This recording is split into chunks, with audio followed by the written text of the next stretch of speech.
गांव में एक बूढ़ा कुम्हार रहता था जो बरसों से मिट्टी के घड़े, खिलौने और बर्तन बनाता था। उसका युवा बेटा आधुनिक सोच रखता था और उसे लगता था कि यह काम बेकार है, इससे ज्यादा पैसे नहीं कमाए जा सकते। वह चाहता था कि उसका पिता यह काम छोड़ दे और कोई दूसरा व्यापार करे। एक दिन जब कुम्हार अपने चाक पर मिट्टी से घड़ा बना रहा था, बेटा उससे बोला, पिताजी, आप इतनी मेहनत क्यों करते हैं? लोग अब महंगे खिलौने और बर्तन खरीदते हैं, ये मिट्टी के बर्तन कौन खरीदेगा? बूढ़ा कुम्हार मुस्कुराया और प्यार से बोला, बेटा, मेहनत और हुनर की कीमत हमेशा होती है, बस उसे पहचानने वाला चाहिए। लेकिन बेटा इस बात से संतुष्ट नहीं हुआ। कुछ दिनों बाद गांव में मेला लगा। बेटा वहां गया और देखा कि महंगे प्लास्टिक के खिलौने और बर्तन बिक रहे थे और लोग उन्हें खरीद भी रहे थे। एक अमीर व्यापारी जो अच्छे कपड़े पहने हुए था, महंगे खिलौने खरीद रहा था।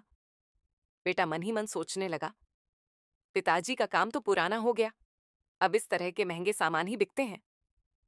जब बेटा घर लौटा तो उसने अपने पिता को फिर मिट्टी से बर्तन बनाते हुए देखा। उसे समझ नहीं आया कि इतना पुराना काम क्यों किया जा रहा है। तभी कुम्हार ने कहा, बेटा, आओ, आज तुम्हें एक घड़ा बनाने का मौका देता हूं। बेटे ने कोशिश की, लेकिन जैसे ही उसने चाक घुमाया, मिट्टी बिखर गई। वह बार बार कोशिश करता रहा, लेकिन एक भी घड़ा नहीं बना पाया। तब पिता ने कहा, देखा, बिना मेहनत और धैर्य के कुछ नहीं बनता। यही हुनर है जो सालों की मेहनत से सीखा जाता है। बेटे को पहली बार एहसास हुआ कि यह काम आसान नहीं है। कुछ दिनों बाद वही अमीर व्यापारी कुम्हार के घर आया। उसने कुम्हार के बनाए खूबसूरत घड़े और मिट्टी के खिलौनों को देखा और उनकी तारीफ की।